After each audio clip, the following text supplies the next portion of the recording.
නමෝ තස්ස භගවතෝ අරහතෝ සම්මා සම්බුද්දස්ස නමෝ තස්ස භගවතෝ අරහතෝ සම්මා සම්බුද්දස්ස නමෝ තස්ස භගවතෝ අරහතෝ සම්මා සම්බුද්දස්ස.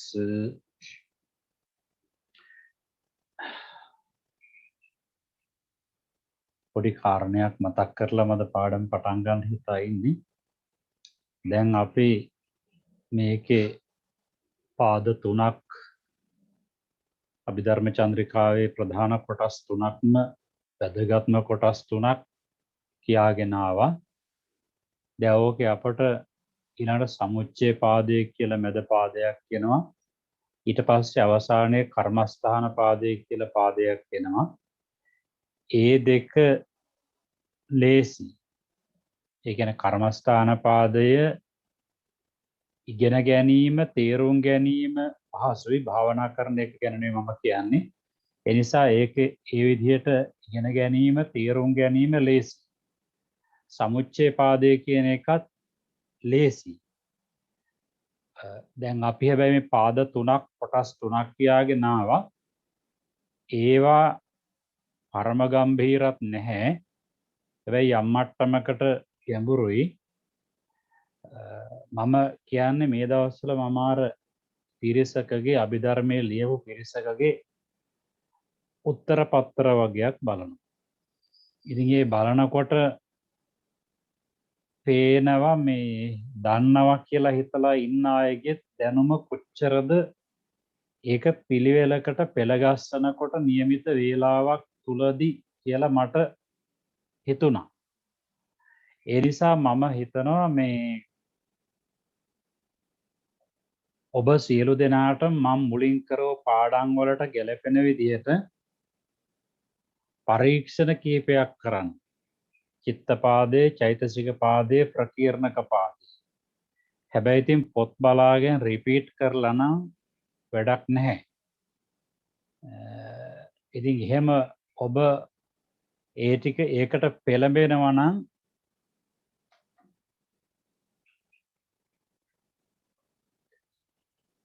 ඔබ ඒකට කැමති නම් මට පුළුවන් ඔබට කාලයක් දීලා මේ මාසේ අවසානයේදී වාගේ චිත්තපාදයට ප්‍රශ්න පත්‍ර කීපයකුත් සියල්ල ආවරණය වෙන විදිහට,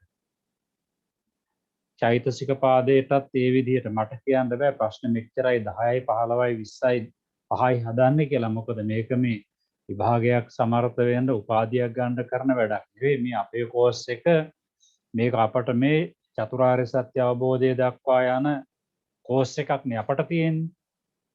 ඉතින් ඒ නිසා මේ ඔබ කම්මැලි නැත්නම් මට පුළුවන් ඒ ධර්ම කොටාසේ සියල්ලක්ම ආවරණය වෙන විදිහට ඔබට විචාර ශක්තියකුත් ගොඩනගෙන විදිහට ප්‍රශ්න පත්‍ර ටිකක් හදලා මේ මාසේ අවසාන වෙනකොට ඔබට යොමු කරන්න. ඉතින් හොඳම ක්‍රමය නම් මේ ඔබ මම ඉන්න තැනදීම નિયમિત වේලාවක් කියලා ලියන එක. ඉතින් එහෙම නැතත් දැන් මේ දවස්වල ඔන්ලයින් වලින් පාසල් ළමයි වැඩ කරනවා වාගේ ඕනනම් මට සකස් කරලා දෙන්න පුළුවන්. මොකද හේතුව මට හිතෙනවා දැන් මේ අර පිරිසගේ උත්තර පත්‍ර බලනකොට අහන දෙයට නෙමෙයි උත්තර දීලා තියෙන සමහරව. හිතේ තියෙන දේ ලියනවා. වචනයක් ගෑවුනා නම් ඇති.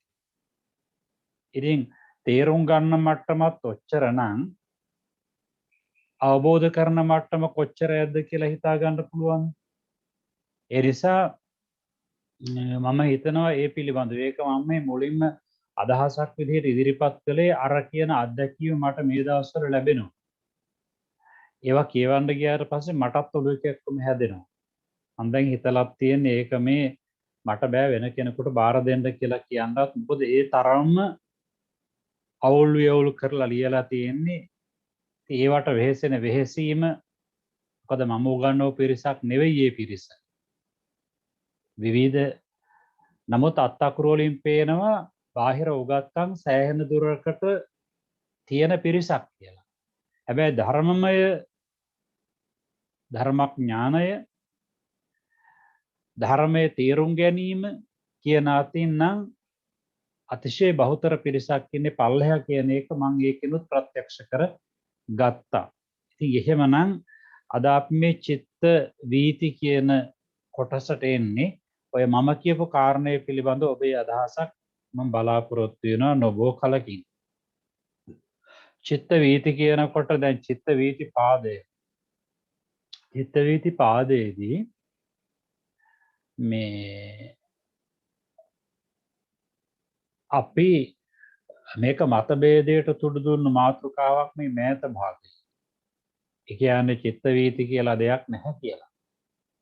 චිත්ත වීතියක් ඇඳලා නම් ත්‍රිපිටකයේ මොන පොතකවත් නැහැ. මොකද රූපය ඇඳලා නැහැනේ කිසිම ත්‍රිපිටක පොතක. ඉතින් එහෙම ගත්තොත් නම් ඒ ක්‍රමයට ගත්තොත් නම් චිත්ත වීති කියලා දෙයක් නැහැ කියලා ඒ උදවියට ගන්න පුළුවන් වෙයි. ඉතින් චිත්ත වීති කියන එක තමයි අපට දැන් අපි ගත්තොත් බොහෝ තැන්වල තියෙනවා ත්‍රිපිටක ධර්මයේහි මම කිහිප තැනක් කියවොත් අර නියාම ධර්ම පහ ගැන කියනකොට බීජ නියාම, උතු නියාම, චිත්ත නියාම, කම්ම නියාම, ධම්ම නියාම. ඒ කියන්නේ මේ චිත්ත වීති සිත් පැවතීගෙන යන රටාව තමයි චිත්ත වීතිය කියලා කියන්නේ. චිත්ත වීතියක් කියලා කියන්නේ. ඒ නිසා ඒ කියන්නේ දැන් නියාම ධර්ම ටික කියලා කියන්නේ බොහෝ තැන්වල සඳහන් වෙන දෙයක්නේ. ඒ නිසා ඒ නියාම ධර්ම කියලා කියවට පස්සේ සචේතනික අචේතනික හැම දෙයකම පවතින ලෝක ස්වභාවය, යථාර්ථය, ස්වභාව ධර්මය, universal truth, natural phenomena. මේක එකක් තමයි එක කොටසක් තමයි බුදුරජාණන් වහන්සේ දේශනා කරපු ස්වභාව ධර්මයේ විශ්ලේෂණය කිරීමේදී ගත්තු එක කොටසක් තමයි මෙන්න මේ කියන චිත්ත නියාමය. සිතේ පැවතීගෙන රටාව. ඒක තමයි චිත්ත වීතිය කියලා අපි හඳුන්වන්නේ. ඊළඟට මේ මාතේ තියෙන්නේ විභංග ප්‍රකරණය. විභංග ප්‍රකරණය ඔබ ඕනනම් පෙරලා ගන්න. මම මේක highlight කරලා තියෙනවා පස්සේ පෙරලා බලන්න. page number 160.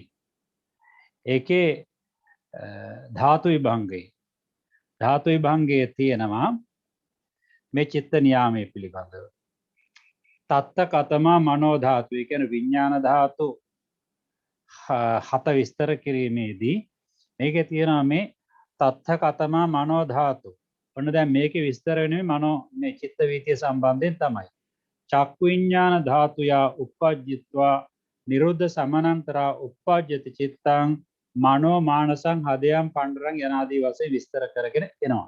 එතකොට මේ චක්කු විඥාන ධාතුව චිත්ත වීතියක දැන් මේ අපි චක්කු විඥාන, සෝත විඥාන, ගාහන විඥාන ආදී වශයෙන් තියෙනවානේ. දැන් මේ විඥාන වලින් මේ චිත්ත වීතියක්, චිත්ත පරම්පරාවක් විස්තර කිරීමට ගත්ත තැනක් මම මේ ගත්තේ. විඥාන ධාතු 7ක් තියෙනවා. 7න් මේ අපි මනෝ ධාතුව හරහා, ඒ කියන්නේ පංචද්වාර වර්ජනයේයි සම්පටිච්ඡන දෙකයි මේ චිත්ත වීතියක ලැබෙන අවස්ථාව මේ කෙලින්ම සුද්ධ බුද්ධ වචනේ. මේ විභංග ප්‍රකරණේ බලන්න එකේ මනෝ ධාතු විස්තර කරන තැනදී මේ චිත්ත වීතියක් කියන එක හොඳටම පැහැදිලි කරනවා. චක්කු විඥාන ධාතුයා uppajjitva නිරුද්ධ සමානන්තරා uppajjati චිත්තං මනෝ මානසං හදයන් පණ්ඩරං යනාදී වශයෙන් කියනවා. එතකොට චක්කු විඥාන ධාතුව කියනකොට රූපාරම්මණයක් ගත්තට පස්සේ පහළ වෙන කුසල විපාකහරි අකුසල විපාකහරි චක්කු විඥාන සිත uppajjitva ඉපිද නිරුද්ධ සමානන්තරා නිරුද්ධ වීමත් එක්කලා uppajjati චිත්තං මනෝ මානසං සිතක් මනසක් මේ ආදි වශයෙන් මනසට කියන විවිධ නම් නේ ඔය තියෙන්නේ.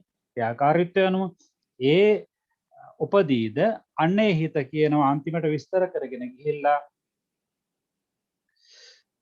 මනෝ ධාතු අයං උච්චති මනෝ ධාතු. මේක තමයි මනෝ ධාතුව කියලා කියන්නේ. එතකොට ඒකෙදී අපට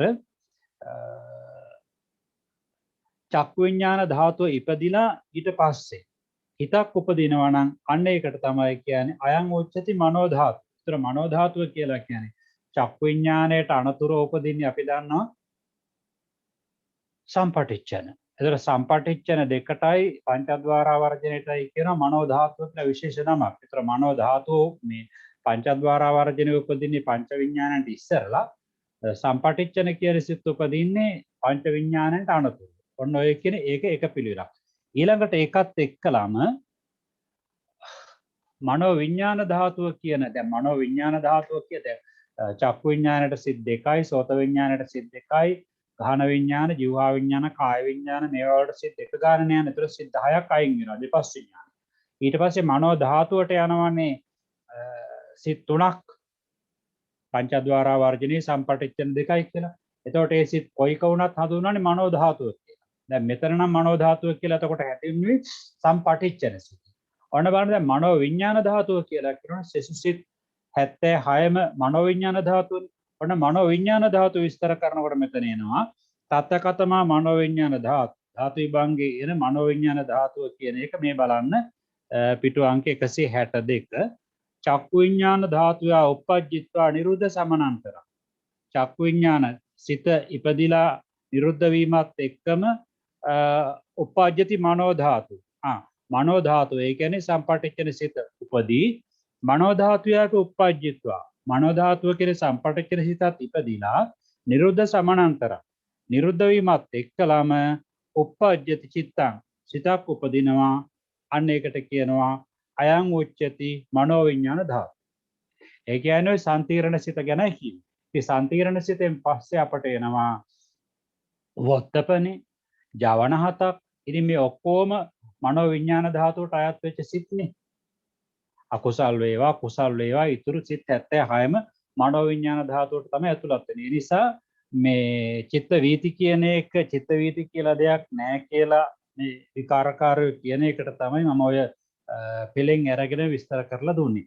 ඊළඟට අපට මේ සෝවිසි ප්‍රත්‍ය ගත්තට පස්සේ අනන්තර ප්‍රත්‍යයෙන් සමානතර ප්‍රත්‍යයෙන් කියන මේ ප්‍රත්‍ය දෙකෙම විස්තර කරලා දෙන්නේ මේ චිත්ත වීතියක් සම්බන්ධයෙන්. ඒ කියන්නේ අපි ගත්තට පස්සේ අපි ඒකෙත් මේ ක්‍රමෙම යන්නේ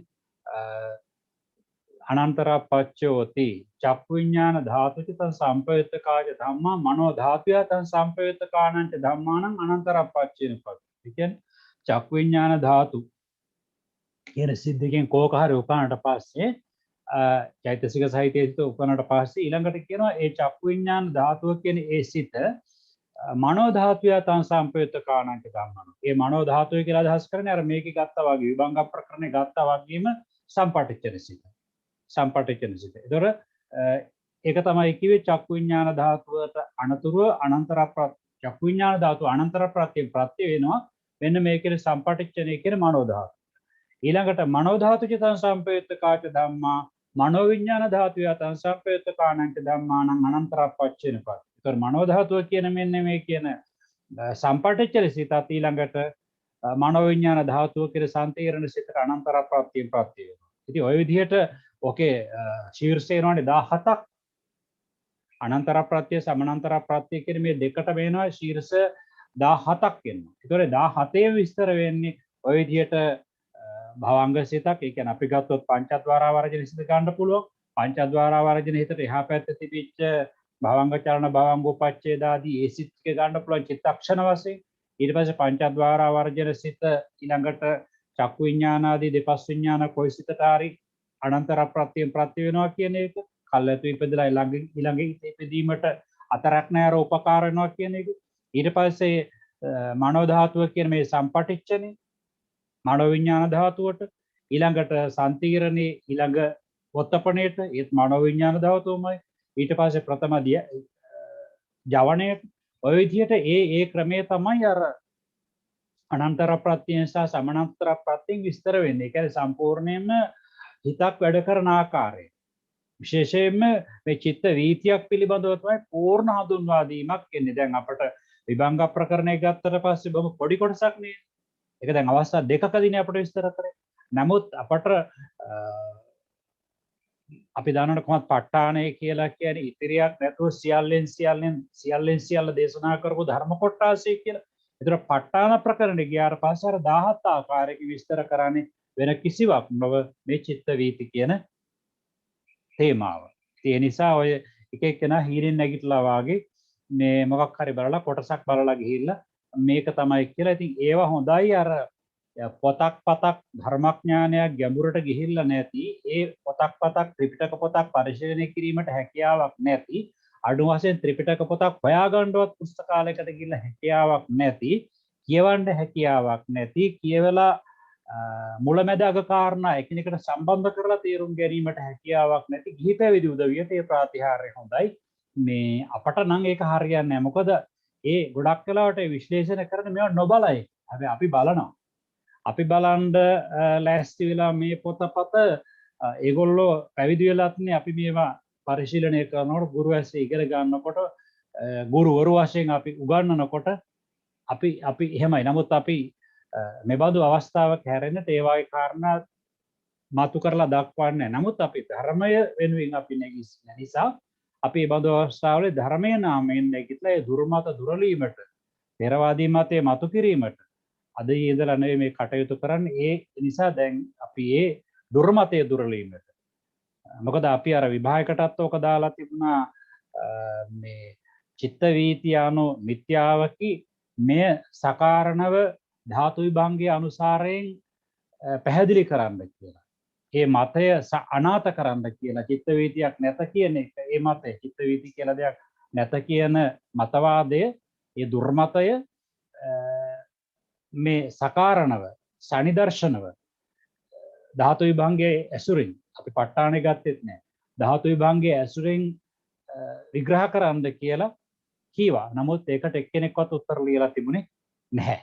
වෙන වෙන වටින් ගොඩින් උත්තර ලියලා තිබුණා මිසක. ඒ නිසා විවංග ප්‍රකරණයේ ධාතු විභංගයත් ප ဋ ාණ ප්‍රකරණයේ අනන්තර සමානන්තර ප්‍රත්‍ය විග්‍රහ දෙකත් සාමාන්‍ය බොහෝ තැන්වල තව තියෙනවා. ඒ අතරට චිත්ත නියාමයේ කරන සූත්‍ර පිටකයක් විනය පිටකේ ගත්තට පස්සේ අපි දන්නවා කාරණා ඒකදේශයකින් විස්තර කරන්න. සප්‍රදේශයි. ඒවට තව කාරණා එකතු කරන්න. ඉතින් අභිධර්මයේත් ගත්තට පස්සේ ප ဋ ාණ ප්‍රකරණ මෙහා පැත්තේදී යම් විග්‍රහයක් කරන සූත්‍ර වලට වඩා වැඩි. නමුත් ඒකත් සියල්ලෙන් සියල්ලම විස්තර වෙන්නේ ප ဋ ාණයට ආවට පස්සේ. ඒ නිසා අනන්තර ප්‍රත්‍ය සමානන්තර ප්‍රත්‍ය කියන ප්‍රත්‍ය දෙක තමයි හොඳටම මේ චිත්ත වීතියක් පිළිබඳව පූර්ණ විශ්ලේෂණයක් කිරීමට ගණ්ඩ තියෙන හොඳම ධර්ම කොට්ටාසය. එහෙමනම් ඔය කාරණය කාලීන මාතෘකාවක් විදිහට ධර්මයට එරෙහි වෙන කාරණයක් නිසා අපි මතු කළා. අපි අද ඔබට චිත්ත වීතියක් ඇදලා කියන්නම් කියලා කිව්වට මට අවශ්‍ය වුණා ඔය කාරණා ටික. එකක් තමයි ඔබට අර භාග පරීක්ෂණයක් තිබිය යුතුයි කියන කාරණය. අනික චිත්ත වීති කියලා දෙයක් නැහැ කියන කාරණය ඒ දුර්මතයේ දුරලීමට යම් සකාරණව කාරණයක් ඉදිරිපත් කරන්නට ඊට පස්සේ එහෙමනම් අද අපි පාඩමට එමු. ඊළඟ දවසේ අපට චිත්ත වීතියක් ඇඳලා වයිට් බෝඩ් එකේ ඔබට කරුණු පැහැදිලි කරන්නට පුළුවන්කම තියෙනවා. එහෙමනම් අපි එදා ප්‍රවේශයක් ගත්ත කෙටියෙන් මෙතනදී. මේ පළමු පාඩම් පිළිබඳව මේකේ වීතීන් පාදයන් පිළිබඳව පුංචි ආවර්ජනයක් කරලා ඉස්සරහට එනවා. මම හිතන්නේ ඒක මම ඔබට කියවන්න අවශ්‍ය කරන්නේ නැහැ. චිත්ත පාදයේ සිත් 89 121 දක්වන ලද්දේ චෛතසික පාදයේ චෛතසික 52ද එක් එක් චෛතසිකයේ මෙතෙක් සිත් යෙදෙන්නේ යන සංප්‍රයෝග ණය හා එක් එක් සිතෙහි මෙතෙක් චෛතසිකයේ ඇත්තේ යන සංග්‍රහ ණයද දක්වන ලද්දේ ප්‍රකීර්ණක පාදයේදී ඒ චිත්ත චෛතසිකයන් පිළිබඳව වේදනා හේතු කෘත්‍ය ద్వාර ආලම්බන වස්තු වශයෙන් සවැදෑරුම් මිශ්‍රක ණය දක්වන ලද්දේ මෙහිවනාහි චිත්ත පාදයේ දැක්වෙන චිත්තයන් පිළිබඳව ප්‍රවෘත්ති සංග්‍රහය දක්වනු ලැබේ. ඉතින් එතකොට කියනවා ප්‍රවෘත්ති සංග්‍රහ නම් කාම රූප අරූප ලෝකයන් කාමාවචර ලෝක 11යි රූපාවචර රූප 16යි ලෝක 16යි අරූපාවචර ලෝක 4යි. ඒ ලෝකවල අහේතුක ද්විහේතුක ත්‍රිහේතුක පුද්ගලයන් පිළිබඳව මේ සිත් වලට අනතුරු උපදින්නේ කියන එක දක්වන්නයි මේ එන්නේ. ප්‍රවෘත්ති සංග්‍රහය කියලා කියන්නේ එයයි. ප්‍රවෘත්ති කියන්නේ පැවැත්ම, සංග්‍රහය කියන්නේ පිඬු කරන.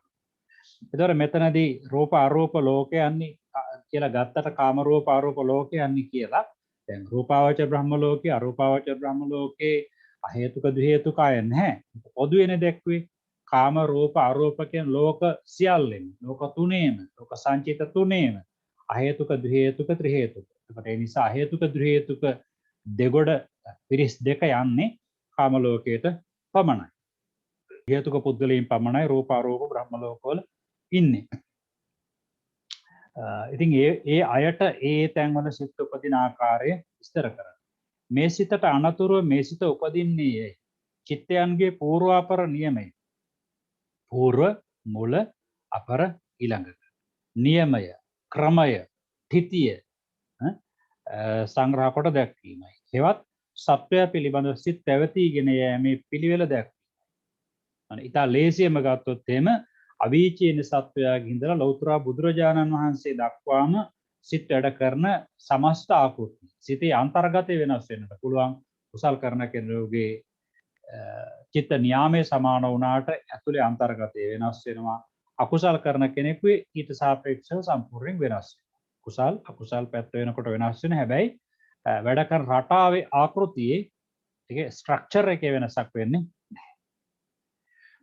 ඒ ප්‍රවෘත්ති සංග්‍රහය වනාහි වීති චිත්ත ප්‍රවෘත්ති සංග්‍රහය වීති මුක්ත චිත්ත ප්‍රවෘත්ති සංග්‍රහය කියලා දෙආකාරයකින් බෙදලා. ඒවා පොතේ හයිලයිට් කරලා මතක තියාගන්න. මොකද නැත්තම් මේවා බෙදන්නේ කට්ටිය වීති චිත්ත ප්‍රවෘත්ති සංග්‍රහය එහෙම කඩලා කියන්න යන්න එපා. එතකොට හිතට අදහස එන එක සම්පූර්ණයෙන් අවුල් වෙනවා. ඒ නිසා වීති චිත්ත ප්‍රවෘත්ති සංග්‍රහය වීති මුක්ත චිත්ත ප්‍රවෘත්ති සංග්‍රහය ආන්නෙම ගන්න. ඒ දැරුමේ වීතිසිත පැවතීගෙන යන පිළිවෙල සංග්‍රහ කොට දැක්වීම වීති චිත්ත ප්‍රවෘත්ති සංග්‍රහය. වීතිසිත පැවතීගෙන යන ආකාරය කියන්නේ ප්‍රබලව දැන් අපට ඔය කියවෙන චක්කුසෝත ගාන ජීව කාය මන කියන මේ වගේ කුසල් අකුසල් වැඩ කරන්න රහතුන් වහන්සේට නම් ක්‍රියාසිත වැඩ කරන කොහොම හරි කායවා ක්‍රියාකාරකමුත් කිරීමට ප්‍රබල වූ කායවා ක්‍රියාකාරකමකින් තොරව මනෝ කර්ම වෙන්නත් පුළුවන් ප්‍රබල ක්‍රියාකාරී සිත් කියන එකයි එතනින් අදහස් කරන්නේ. වීතිසිත නම් රූපාදී එක අරමුණක් නිසා පවතින චිත්ත පරම්පරාව. වීති මුක්ත චිත්ත ප්‍රවෘත්ති සංග්‍රහය වීති වශයෙන් නොපැවතීගෙන එන සිත් පිළිබඳව ක්‍රමයේ දැක්වීමයි. ඒක අපට විස්තර කරනවා. වීති වශයෙන් නොපවතින සිත් කියලා කියන්නේ කර්ම නිමිති ගති නිමිති. මේවා අපි එදත් කතා කරපු නිසා ඉක්මනට යනවා ඉස්සරහට. මුල් කරගෙන පවතින සිත් 19යි. එතකොට අපි ඒවා විස්තර කළා. ප්‍රතිසන්දි භවංග ආදී කිරණේ ටික. එතකොට ඒක විස්තරයකුත් කියනවා. එක ගෙදරක් තිබුණ පමණින් ඒ යන අතුපාරට වීතිය මාවත කියලා කියන්නේ නෑනේ. අන්න ඒ වගේ එතරම් සිත් තියෙනවා. වීති මුක්ත සිත් කියවත් එතරම් සිත් තියෙනවා. හැබැයි ඒක වීතියක් කියලා හඳුන්වන්නේ නැහැ එතකොට. එතකොට මේ විවිධ සිත් වැඩ කරනකොට දැන් අතන ඒකාකාරී සිත්නේ. අපි ගත්තොත් අපි ප්‍රතිසන්දි ගත්තේ සෝමනස්සාගත ඥාන සම්ප්‍රයුක්ත සංස්කාරික සිතකින් නම් අපට පටිසන්ධියේ ඉඳලා අර භවංග ඉරණේ සෑම අවස්ථාවකදී වැඩ කරන්නේ සිත පමණයි. ඒ හිත තමයි නැවත භවංගයේ ඉතින් කෝටි ප්‍රකෝටි ගාණක් වැඩ කරනවානේ. ඉතින් ඒ සිත පමණයි විවිධත්වයක් නැහැ. දැන් චිත්ත වීතියට එනකොට එහෙම නැහැ. ඉස්සලා සම්පටිච්ඡනේ ඊළඟට ඉස්සලා පංචද්වාර වර්ජනේ ඊට පස්සේ චක්කු විඥානේ නැත්තම් ඒ දෙපස් විඥාන වලින් එකක් ඊට පස්සේ සම්පටිච්ඡනේ ඊට පස්සේ සම්තීරණ ඊළඟට වොත්තපන ඊළඟට ජවන ඔය ගොඩක් තියෙනවා තදාරම්මන ආදී වශයෙන්. ඒ නිසා ඒකට තමයි චිත්ත වීති. මොකද එතන ගොඩක් වැඩ කරනවා විවිධ මාදිලී චිත්තක්ෂර.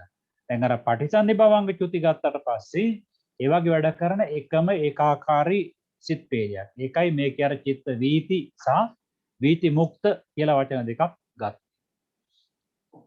බලන්න වීති චිත්ත ප්‍රවෘත්ති දැන ගැනීම සඳහා පළමු කොට ඒ කියන්නේ වීති සිතිගර ප්‍රබල සිත් කියන එකයි පටිසන්ධි ආදී කරන සිත් නෙමෙයි. ඒතර කියනවා මෙන්න මේ ටික එදත් අපි මේක සුළු මතක් කිරීමක් කරා. වස්තු 6 ద్వාර 6 ආලම්බන 6 විඥාන 6 වීතිසිත වීති 6 විෂය ප්‍රවෘත්ති 6 කියලා කියනවා. මම හිතන්නේ මේක නම් ඔබට දැන් ගොඩක් කියපු නිසා ලොකුවට විස්තර කරන්න දෙයක් නැහැ. මම වචන මාත්‍රයෙන් කියාගෙන යන්නම්. වස්තු 6 නම් චක්කු වස්තු සෝත වස්තු ගාන වස්තු જીවහා වස්තු කාය වස්තු හෘදේ වස්තු. එතකොට ඔයගේ වස්තු කීවත් වත්තු කීවත් ඔය වචන කෙල්ලෙන්න අවශ්‍ය කරන්නේ නැහැ. සිත් පැවතීමට භූමි ස්ථාන අවකාශය පරාසය ආන්නේ විදිහට ගත්තට පස්සේ හරි සිත් ඇතිවීමට සිත් පැවතීමට හේතු වෙන විෂය කොටස් විෂය පරාසය එක ගත්ත එතකොට ඒක අපි විස්තර කරා කියනවා 9 වෙනි පාඩමේ අමතක මතක ආයෙ නැවතත් බලා ගන්න. ආලම්බන සය නම් රූපාලම්බන ආදී මවුන්ගේ ආකාරා ඒ අරමුණු කියන පවත්නා සිත් පිළිබඳව අපට ලොකු විස්තරයක් කළා ආලම්බන සංග්‍රහයේදී. ඕනනම් එනත බලා ගන්න කියලා මේකේ මතක් කරනවා. අපට වෙහසක් නොවෙන්නට කොතනද තියෙන්නේ කියන එකත් ආය පාරක් මෙතන කියනවා. එතකොට පාඩම් පෙරලා ගත්ත ගමන් බලා ගන්න එකයි ඇත්ත. විඥාන සය කියලා කියනකොට අර විදිහටම චක්කු විඥාන, සෝත විඥාන, ගාහන විඥාන, જીවහා විඥාන, කාය විඥාන, මනෝ විඥාන කියලා බෙදිලා යනවා. ඒතර මනෝ විඥානයට ඇතුළත් වෙලා සිත් 79. නමුත් ඔය සමහර තැන්වල බොහෝ තැන්වල විඥාන 7ක් විදිහට දැක්වෙනවා. විධර්ම ගොඩක් තැන්වල සඳහන් වෙනවා. ඒ කියන්නේ චක්කු විඥාන ආදී දෙපස් විඥානය දක්වලා මනෝ ධාතුව දාලා එක මනෝ ධාතුව කියලා ඊළඟට මනෝ විඥානය කියනකොට සිත් 76ක් වෙන විදිහටත් දක්වලා තියෙනවා. ඒකට අපි කියවද සිත් කොච්චරද කියලා හැවොත් සංචිත වශයෙන් 7යි. චක්කු විඥාන සිත් 2, සෝත විඥාන සිත් 2, ගාහන විඥාන සිත් 2, જીවහා විඥාන සිත් 2, කාය විඥාන සිත් 2, මනෝ ධාතුව, මනෝ විඥාන ධාතුව. දැන් මේකේ මනෝ ධාතුවයි මනෝ විඥාන ධාතුවයි එකට තියෙනවා. එතකොට මනෝ විඥාන ධාතුව කියන්නේ මේ ෂට්ක වශයෙන් එනකොට ඒකට සිත් 79ක් ඇතුළත් වෙනවා. ඒක මතක තියාගන්න.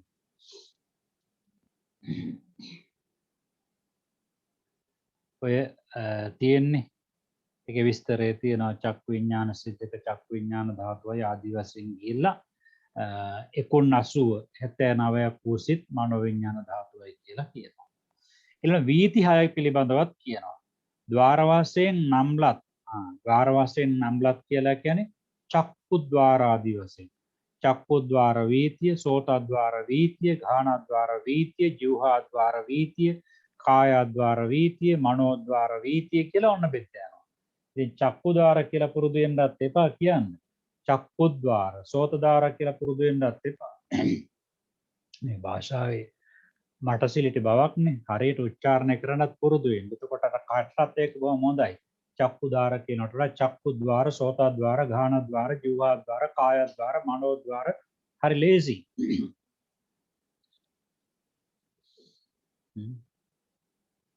ඉතින් අපි උච්චාරණය කරනකොට මේ ඉංග්‍රීසි එහෙමනම් අපි සපෝට් කියලා කිව්වොත් ඕක වැරදි සපෝට් කියනවා.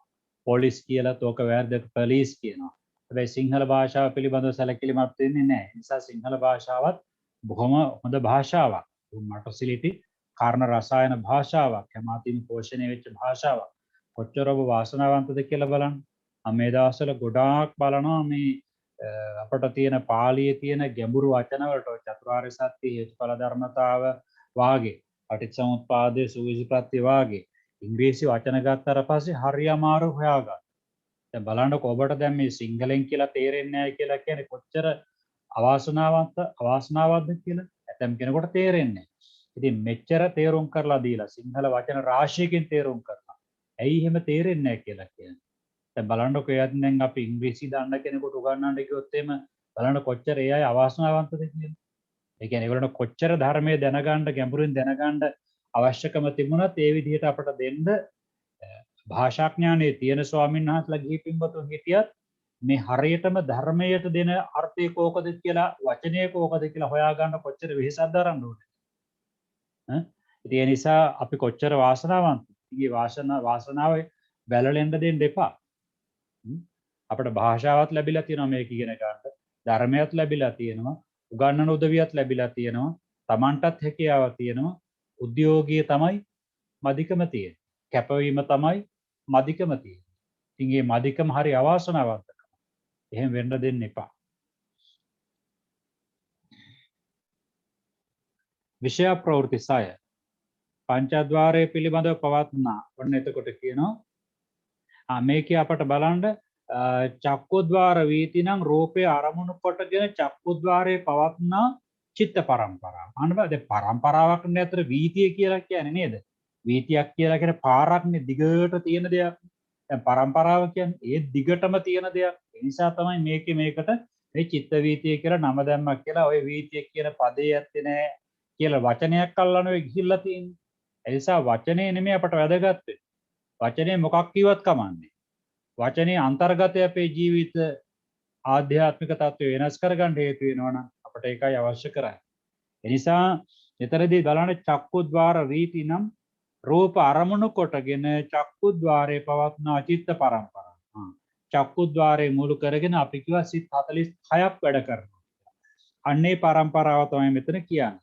සෙසු වීතිත් මේ විදිහට දැනගන්න කියලා. ඒ කියන්නේ සෝතද්්වාරයේ මුල් කරගෙන වැඩ කරන චිත්ත පරම්පරාව. සෝත විඥාන ආදී නැත්නම් පංචද්වාර වර්ජන ඉඳලම.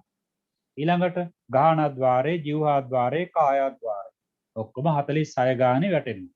මනෝද්්වාරයේ මුල් කරගෙන 67ක් වැඩ කරනවා. එතකොට ඒ 46 67 කියන ආකාරයේ චිත්ත පරම්පරාවලට තමයි චිත්ත වීති කියලා හඳුන්වන්නේ. චක්කුද්්වාර චිත්ත වීති, සෝතද්්වාර චිත්ත වීති, ගාහනද්්වාර චිත්ත වීති, ජීවහද්්වාර, කායද්්වාර චිත්ත වීති, මනෝද්්වාර චිත්ත වීති කියන්නේ ඒකයි. ඉතින් ඒ ටික තමයි චක්කු විඥාන සම්බන්ධයෙන් පවත්නා චිත්ත පරම්පරාව චක්කු විඥාන වීති කියලා කියනවා. මෙල කාය විඥාන ඒ විස්තරය මෙතන කරලා තියෙනවා.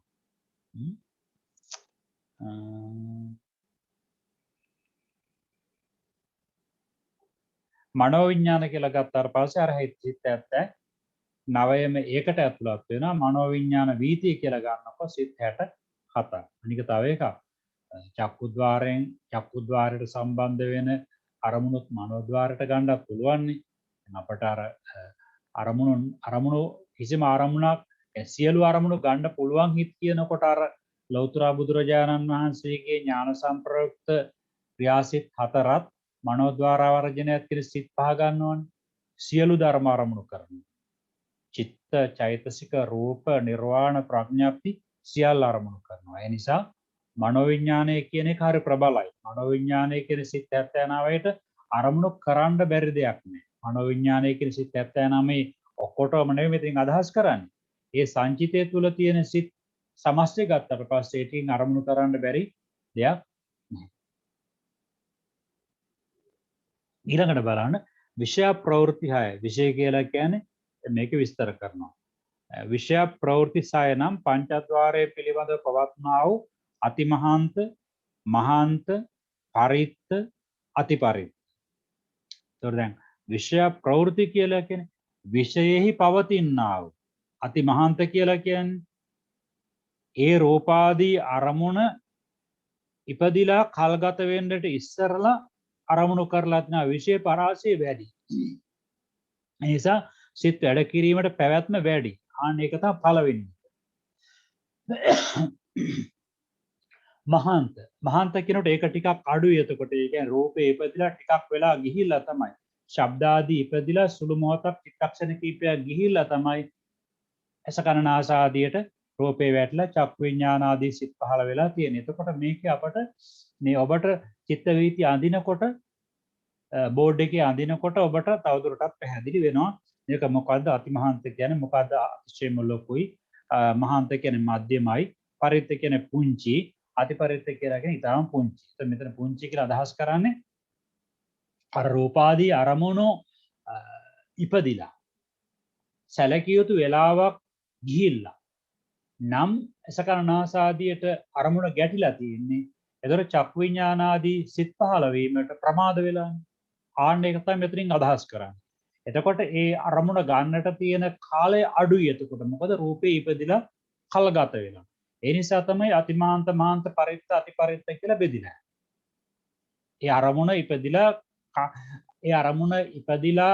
රූප ශබ්ද ගන්ධ රස ස්පර්ශ කියන මේ අරමුණ ඉපදිලා ගත වෙන කාලය චිත්තක්ෂණ අඩු ප්‍රමාණයක් ගත වෙලා, මධ්‍යම ප්‍රමාණයක් ගත වෙලා, තව ඊටත් වඩා ගත වෙලා, හුඟක්ම ගත වෙලා. එතකොට ඒ රූපය අරමුණු කරන්නට වැඩ කරන්නට තියෙන චිත්තක්ෂණ ප්‍රමාණය අඩුයි. එතකොට ඒ චිත්තක්ෂණ ප්‍රමාණය වැඩි වෙනකොට කියනවා අතිමහාන්ත ඒ විදිහට. අඩු වෙනකොට කියනවා අර විදිහට මහාන්ත, පරිත්ත, අතිපරිත්ත විදිහට අඩු වෙලා යනවා.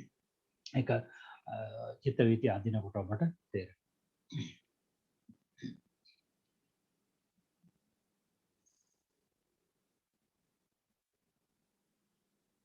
ඊළඟට කියන මනෝද්වාරයේ සම්බන්ධයෙන් ගත්තට පස්සේ විභූත අවිභූත විභූත කියන්නේ ප්‍රකට අවිභූත කියන්නේ අප්‍රකට ඒ දෙක තියෙන්නේ කියලා කියන හැබැයි සමහර ආචාර්යවරු කියනවා නැහැ මනෝද්වාරයේ සම්බන්ධිනුත් ඔය කියන අතිමහාන්ත මහාන්ත පරිත්ත අතිපරිත්ත කියන ඒවා වැඩ කරනවා කියලා කියනවා.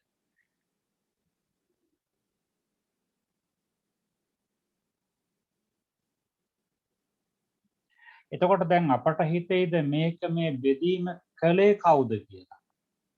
අතිමහාන්ත මහාන්ත පරිත්ත අතිපරිත්ත විභූත අවිභූත විදිහට බෙදුවේ කවුද කියලා? ඔක මෙහෙමයි. දැන් ඔක අපට මේන පොත් උගන්වනකොට දැන් මේ අතිමහාන්ත මහාන්ත ආදී වශයෙන් කෙලින්ම නැති වුණාට මේක ඒ ණය ක්‍රම අනුවගත්තු එකක්. ඒ කියන්නේ අපට දැන් යුක්තියුක්ත වශයෙන්ම බලන්නකො. දැන් අපට රූපාදී අරමුණක් ගැනීමේදී ඒ රූපය ඉපදිලා ටික වෙලාවක් ගිහිල්ලා වැඩි වෙලාවක් ගිහිල්ලා ඊටත් වඩා වැඩි වෙලාවක් ගිහිල්ලා ඊටත් වඩා වැඩි වෙලාවක් ගිහිල්ලා කාරණේ සාධාරණයි. අන්න ඒක නිසා තමයි මෙහෙම ඇවිල්ලා තියෙන්නේ.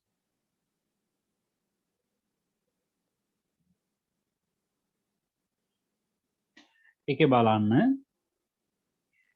විෂය නම් අරමුණයි ප්‍රවෘත්ති නම් පැවැත්මයි. ඒතර විෂය අරමුණ විෂය කියන අරමුණ එතකොට රූප ශබ්ද ගන්ධ රස ස්පර්ශ ධර්ම කියන අරමුණ. ප්‍රවෘත්ති කියන්නේ පැවැත්ම. එතකොට පැවැත්ම වැඩි වෙලාවක් තියෙනවා නම් අතිමහාන්ත. පැවැත්ම ටිකක් අඩු වෙලා නම් මහාන්ත.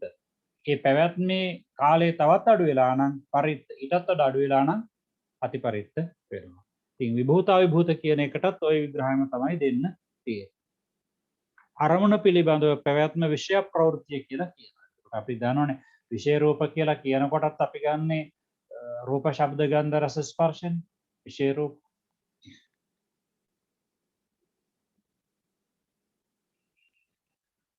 අරමුණ වනා ඒ රූපාදී වශයෙන් සවදෑරුම් බව යට කියන ලද.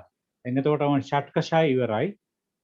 එතකොට කියනවා මේකෙදි ඔවුන් අතුරෙන් රූප ශබ්ද ගන්ධ රස පොට්ටබ්බ යන අරමුණු පස චිත්තක්ෂණ 14.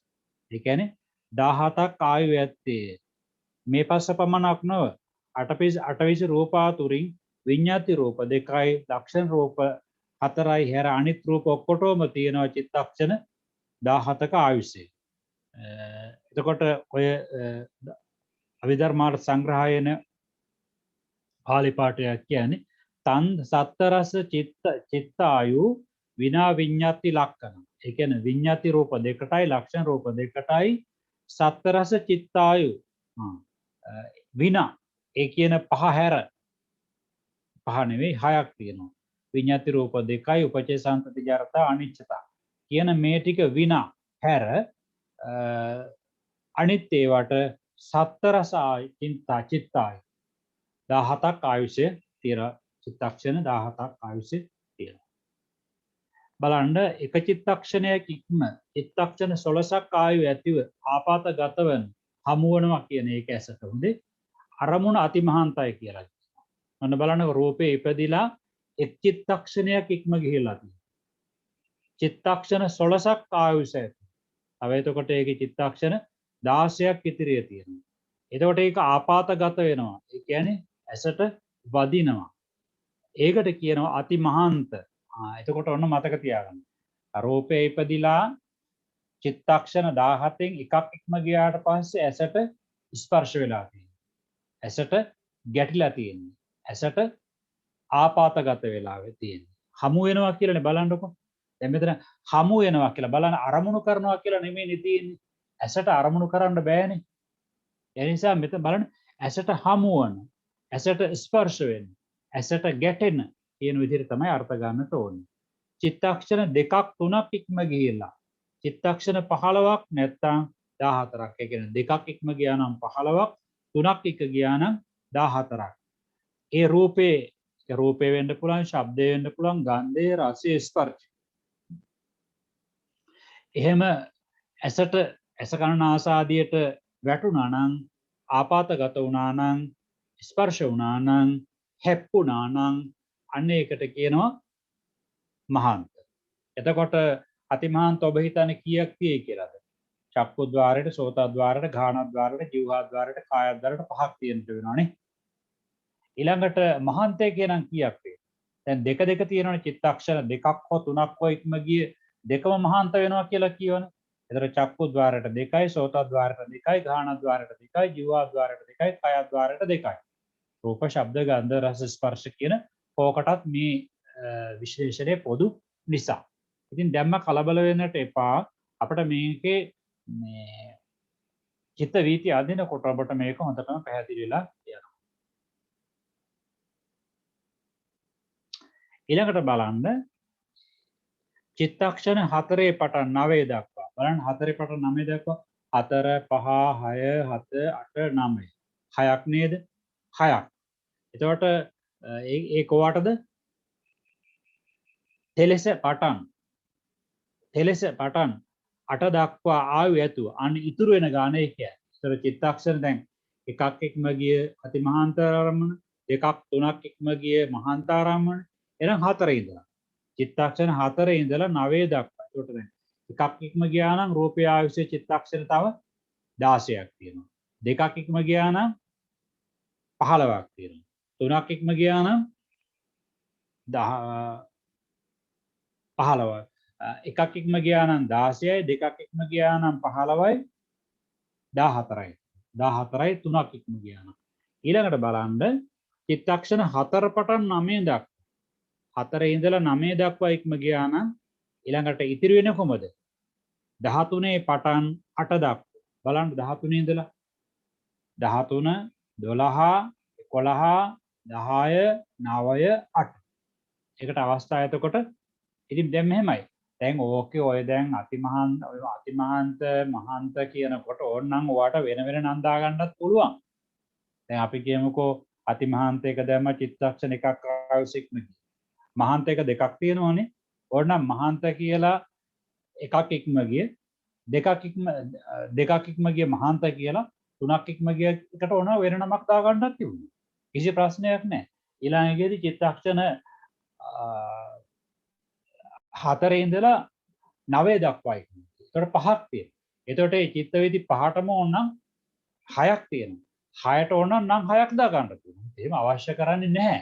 මොකද ඒ සංචිතයක්ම දැන් අතිමහාන්තයකට අතිමහාන්ත කියන නම දැම්මා එකක් ඉක්ම.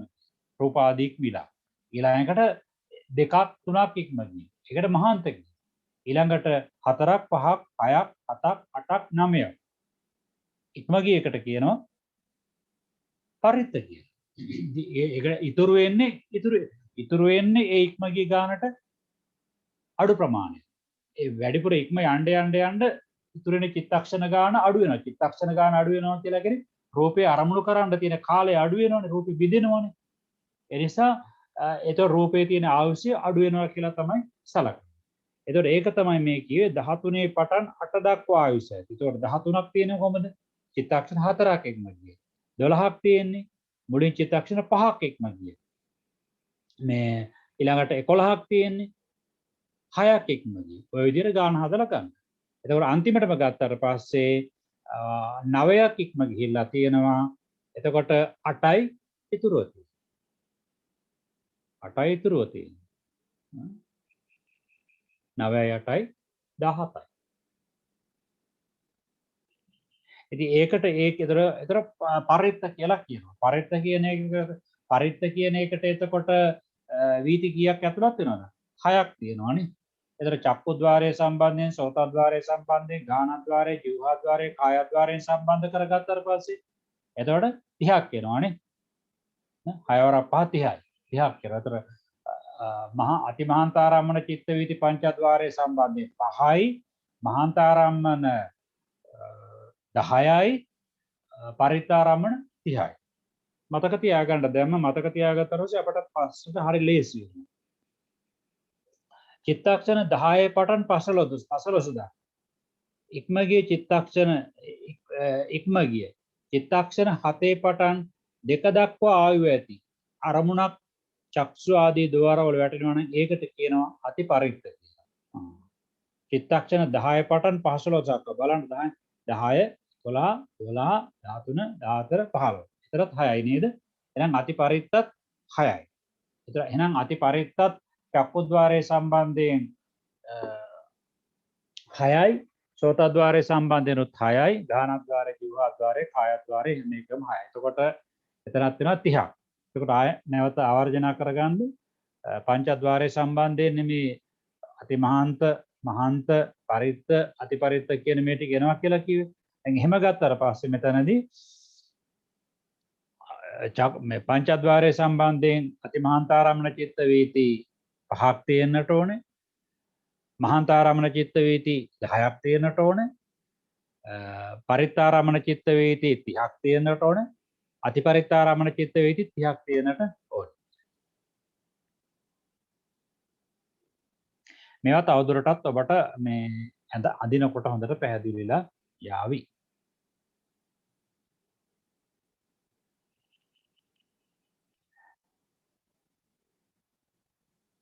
මේ කියලා තින් මේ මතුද පැහැදිලි වන්නේය ධම්මාරම්මණයෙහි අතිමාන්තාදී භේද නැත.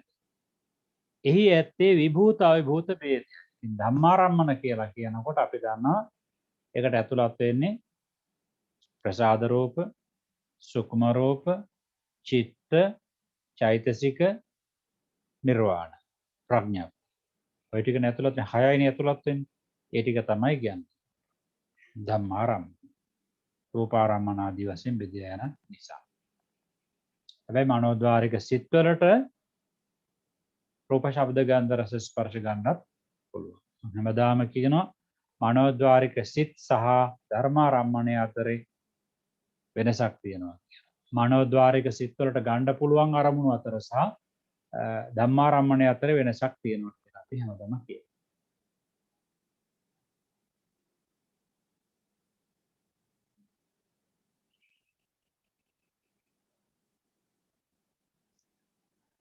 තර ධම්මාරම්මණයෙහි අර විදිහට කියනවා අතිමහාන්තාදී භේද නැහැ කියනවා. එහෙම ප්‍රභේදගත වීමක් නැහැ කියනවා. එහි ඇත්තේ විභූත අවිභූත භේදයයි කියලා කියනවා. ප්‍රකට අප්‍රකට භේද. විභූත නම් අරමුණේ ප්‍රකට භාවයයි අවිභූත නම් අරමුණේ අප්‍රකට භාවයයි. මෙතකින් ෂට්ක සය සැකෙවින් දක්වන ලදී කියලා පාඩම સમાપ્ત කරනවා. ප්‍රවෘත්ති සංග්‍රහය යනු කිමි? එය කී ආකාරයකට බෙදෙන්නේද? මෙහි දැක්වෙනේ කවර ප්‍රවෘත්ති සංග්‍රහයක්? සරල දෙයක්. ප්‍රවෘත්ති සංග්‍රහය යනු කිම? සිත් පැවතී ගැනෙන ආකාර දක්වන ක්‍රමයක කොටස් දෙකකට බෙදලා යනවා. වීති මුක්ත සහ වීති සිත් කියලා දෙකකට බෙදලා යනවා. මෙහි දැක්වෙනේ කවර ක්‍රමයේද කියලා. ඒතර මේකේ තියෙන වීති සිත් පැවතී ගෙන යන ක්‍රමය. ෂට්ක සය දක්වන්නට කියලා කියනවා. වතුදාර ආරම්මන විඥාන සය හා ඕන් පිළිබඳ සිත් දක්වන්න කියලා කියනවා. වස්තුනම් චක්කු වස්තු ආදී ටික. ద్వාරණං චක්කු ద్వාර ආදී ටික. ආරම්මණං රූප ආදී ටික. විඥානං චක්කු විඥාන ආදී. මෙයා දක්වන්න කියලා සිත් දක්වන්න කියලා කියනවා. මම ඔක පාඩම කියනකොටත් අපිට කියලා දුන්නානේ. වීති සය කෙසේද කියලා අහනවා. ඔය කියපු ටික දැන් අපිට මෙතන විස්තර කරගෙන ආවා. චක්කු ద్వාර වීති, චක්කු විඥාන වීති දෙකේ වෙනස කියනවා. ඒතර චක්කු ద్వාර වීති කියලා කියනකොට චක්කු ద్వාරය මුල් කරගෙන පහළන සිත් 46ම ගන්න. චක්කු විඥාන වීතිය කියලා කියනකොට ඒ චක්කු විඥාන සිත මුල් කරගෙන ඒ සිත එතකොට චක්කු විඥාන වීතිය කියලා කියන්නේ ඒකයි. ඒකට පමණක් අදාළ වෙච්ච ටික.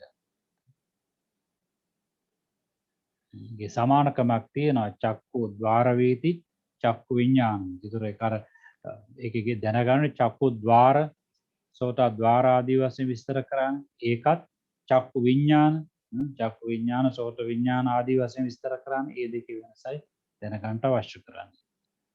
විෂය ප්‍රවෘත්ති සය ඒක ගැන අමුතුවෙන් කියන්න දෙයක් නැහැ. එහෙමනම් අද පාඩම නතර කරන්නයි කාලය අපට උපදෙස් දෙන්නේ. ඊළඟ දවසේ නම් අනිවාර්යයෙන්ම චිත්ත වීතියක් ඇඳෙනවා. අදත් කියව අදාඳිනවා කියලා අදත් බැරි වුණා. ඊළඟ පාඩමේ කොහොමද චිත්ත වීති තියෙනවනේ. නිසා කොහොමද ඇඳෙන. එහෙමනම් අද පාඩම સમાપ્ત කරනවා. අර මුලින් කියපු කාරණා පිළිබඳව ඔබේ අවධානය යොමු කරන හැටියට මතක් කරමින් හැම දිනාටම තෙරුවන් සරණයි.